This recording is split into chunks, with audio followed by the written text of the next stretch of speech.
Hello friends, ओम श्री गणेशाय नमः। ओम नमः शिवाय। आप सभी का स्वागत है आपके अपनी यूट्यूब चैनल पर।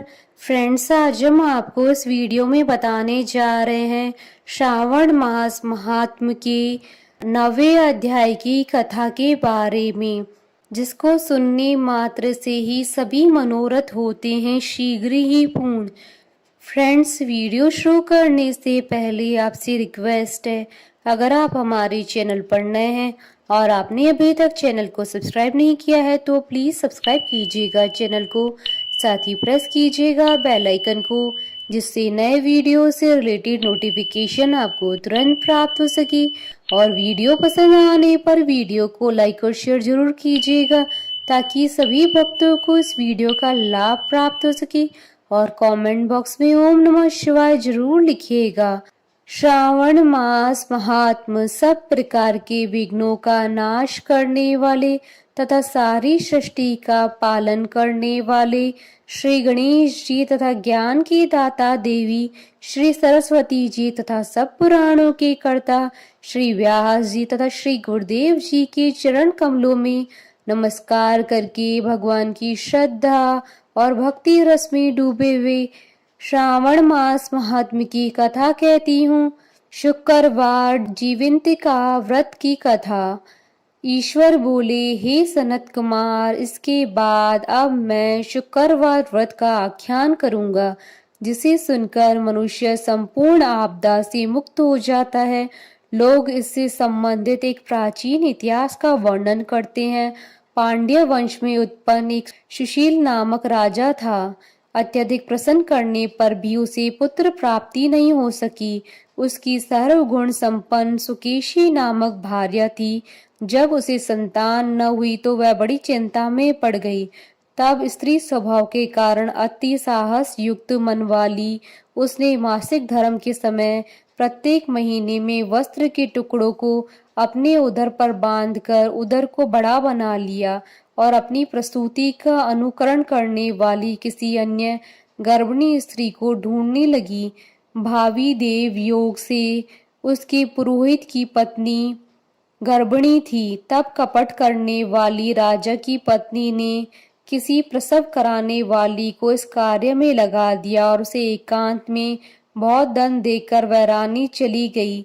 उसके बाद रानी को गर्भिणी जानकर राजा ने उसका पुंसवन और अनवलोभन संस्कार करवाया। 8वां महीना होने पर सीमांतोन्नयन संस्कार के समय राजा अत्यंत हर्षित हुए। उसके बाद उस पुरोहित पत्नी का प्रसव काल सुनकर वह रानी भी उसी के समान सभी प्रसव संबंधी चेष्टाएं करने लगी। पुरोहित की पत्नी चूंकि पहली बार गर्भवती थी, अतः प्रसूति कार्य के प्रति वह अनभिज्ञ थी और केवल प्रसव कराने वाली दाई के ही कहने में स्थित थी। अतः उस दाई ने पुरोहित पत्नी के साथ छल करते हुए उसके नेत्रों पर पट्टी बांध दी और प्रसव के समय उसके पैदा हुए पुत्र को किसी के हाथ से रानी के पास पहुंचा दिया। इस बात को कोई भी न जान सका। उसके बाद रानी ने उस पुत्र को लेकर यह घोषित कर दिया कि मुझे पुत्र रत्न की प्राप्ति हुई है। इन सब के बाद दाई ने पुरोहित की पत्नी की आंखों की पट्टी खोल दी। दाई अपने साथ मांस का एक पिंड लाई थी और उसने वह उसे दिखा दिया। फिर उसके सामने आश्चर्य तथा दुख प्रकट करने लगी कि यह कैसा अनिष्ट हो गया और कहने लगी कि आप अपने पुरोहित पति से इसकी शांति जरूर करवा लेना। कहने लगी कि संतान नहीं हुई है, कोई बात नहीं, पर तुम जीवित हो, यह अच्छी बात है। इस पर पुरोहित पत्नी को अपने प्रसव के स्पर्श चिंतन से बहुत संदेह हुआ।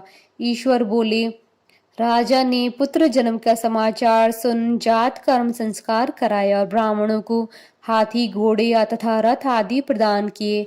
राजा ने कारागार में पड़े सभी कैदियों को प्रसन्नता पूर्वक मुक्त करा दिया। उसके बाद राजा ने सूतक के अंत में नामकर्म तथा अन्य सभी संस्कार किए। उन्होंने पुत्र का नाम प्रियव्रत रखा। हे सनत कुमार, श्रावण मास के आने पर पुरोहित की पत्नी ने शुक्रवार के दिन भक्ति पूर्वक देवी जीवंतिका का पूजन किया। दीवार पर अनेक बालकों सहित देवी जीवंतिका की मूर्ति लिखकर पुष्प तथा माला से उनकी पूजा करके गौधूम की पीठी के बनाए गए 5 दीपक उनके सम्मुख उसने जलाए और स्वयं भी गौधूम का चूर्ण भक्षण किया और उनकी मूर्ति पर चावल फेंका और कहा, हे जीवंती, हे करनार वे, जहाँ भी मेरा पुत्र विद्यमान हो आप उसकी रक्षा करना।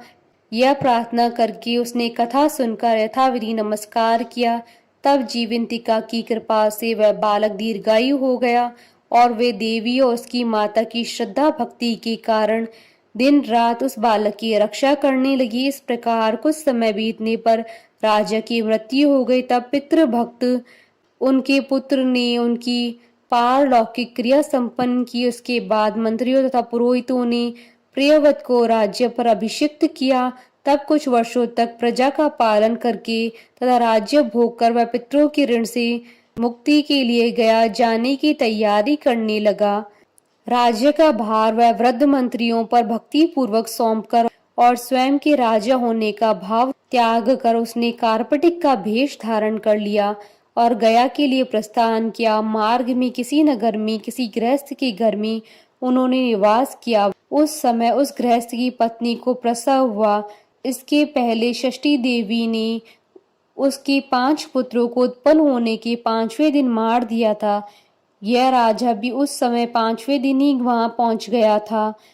रात में राजा के सो जाने पर उस बच्चे को ले जाने के लिए षष्ठी देवी आई। जीवंतिका देवी ने उस षष्ठी देवी को यह कहकर रोका कि राजा को लांघकर मत जाओ। तब जीवंतिका के रोकने पर वह षष्ठी जैसे आई थी वह वैसे चली गई। इस प्रकार उस गृह स्वामी ने उस बालक को 5वें दिन जीवित रूप में प्राप्त किया। ये लोग इतने प्रभाव वाले हैं, यह देखकर उस गृहस्थ ने राजा से प्रार्थना की, हे राजन, आपका निवास आज के दिन मेरे ही घर में हो। हे प्रभु, आपकी कृपा से मेरा यह छठा पुत्र जीवित रह गया है। उसकी इस प्रकार प्रार्थना करने पर करुणानिधि उस राजा ने कहा कि मुझे तो गया जाना है। तब राजा गया के लिए प्रस्थान कर गए। वहां पिंडदान करते समय विष्णु पद वेदी पर कुछ अद्भुत घटना हुई। उस पिंड को ग्रहण करने के लिए 2 हाथ निकल कर आए। तब महान विस्मय युक्त राजा संशय में पड़ गए और पुनः पिंडदान कराने वाले ब्राह्मण की कहने पर उन्होंने विष्णु पद पर पिंड रख दिया। उसके बाद उन्होंने किसी ज्ञानी तथा सत्यवादी ब्राह्मण से इस विषय में पूछा। तब उस ब्राह्मण ने उनसे कहा कि यह दोनों हाथ आपके पितृ के थे। इनमें संदेह हो तो घर जाकर अपनी माता से पूछ लीजिए, वह बता देगी। तब राजा चिंतित तथा दुखी हुए और मन में अनेक बातें सोचने विचारने लगे। वे यात्रा करके पुनः वहां गए जहां वह बालक जीवित हुआ था। उस समय भी उस स्त्री को पुत्र उत्पन्न हुआ था और वह उसका 5वां दिन था। वह जो दूसरा पुत्र हुआ था उसे लेने रात में फिर षष्ठी देवी आई। तब जीवंतिका के दोबारा रोके जाने पर उस षष्ठी देवी ने उनसे कहा, इसका ऐसा क्या कृत्य है अथवा क्या इसकी माता तुम्हारा व्रत करती हैं जो तुम रात दिन इसकी रक्षा करती हो। तब षष्ठी का यह वचन सुनकर जीवंती ने धीरे से मुस्कुराकर इसका सारा कारण बताया। उस समय राजा शयन का बहाना बनाकर वास्तविकता जानने के लिए जाग रहा था। अतः उन्होंने जीवंती और षष्ठी दोनों की बातचीत सुन ली। जीवंती ने कहा, हे षष्ठी, श्रावण मास में शुक्रवार को इसकी माता मेरी पूजन में रत रहती है और व्रत के संपूर्ण नियम का पालन करती है। वह सब मैं आपको बताती हूँ। वह हरे रंग का वस्त्र तथा कंचुकी नहीं पहनती और हाथ में उस रंग की चूड़ी भी धारण नहीं करती है। वह चावल के धोने के जल को कभी नहीं लांघती, हरे पत्तों के मंडप के नीचे नहीं जाती और हरे वर्ण होने के कारण करेले का शाक भी नहीं खाती है। यह सब वह मेरी प्रसन्नता के लिए करती है, अतः मैं उसके पुत्र को किसी को मारने नहीं दूंगी। यह सुनकर राजा प्रियव्रत अपने नगर को चले गए। उसके देश के सभी नागरिक स्वागत के लिए आए। तब राजा ने अपनी माता से पूछा, हे मात, क्या तुम जीवंतिका देवी का व्रत करती हो? इस पर उसने कहा कि मैं तो इस व्रत को जानती भी नहीं हूँ। उसके बाद राजा ने गया यात्रा का समुचित फल प्राप्त करने के लिए ब्राह्मणों तथा स्वासिनी स्त्रियों को भोजन कराने की इच्छा से उन्हें निमंत्रित किया और व्रत की परीक्षा लेने के लिए स्वासिनियों को वस्त्र, कंचुकी तथा कंकड़ भेजकर कहलाया कि आप सभी को भोजन के लिए राजभवन में आना है। तब पुरोहित की पत्नी ने दूत से कहा कि मैं हरे रंग की कोई भी वस्तु कभी ग्रहण नहीं करती हूँ। राजा के पास आकर दूत ने उसके द्वारा कही गई बात राजा को बता दी। तब राजा ने उसके लिए सभी रक्त वर्ण के शुभ परिधान भेजे। वह सब धारण करके वह पुरोहित पत्नी भी राजभवन में आई। राजभवन के पूर्वी द्वार पर चावलों के धोने का जल पड़ा देखकर और वहां हरे रंग का मंडप देखकर वह दूसरे द्वार से गई। तब राजा ने पुरोहित की पत्नी को प्रणाम करके इस नियम का संपूर्ण कारण पूछा।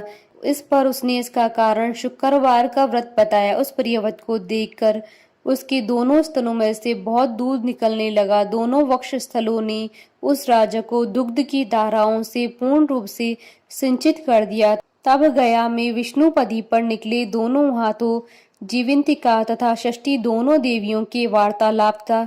पुरोहित की पत्नी के स्तनों से दूध निकलने के द्वारा राजा को विश्वास हो गया कि मैं इसी का पुत्र हूँ। उसके बाद पालन पोषण करने वाली माता के पास जाकर विनम्रता पूर्वक उन्होंने कहा, हे माँ, डरो मत, मेरे जन्म का वृतांत सत्य सत्य बता दो। यह सुनकर सुंदर केशों वाली रानी ने सब कुछ सच सच बता दिया। तब प्रसन्न होकर उन्होंने जन्म देने वाले अपने माता पिता को नमस्कार किया और संपत्ति से वृद्धि को प्राप्त कराया।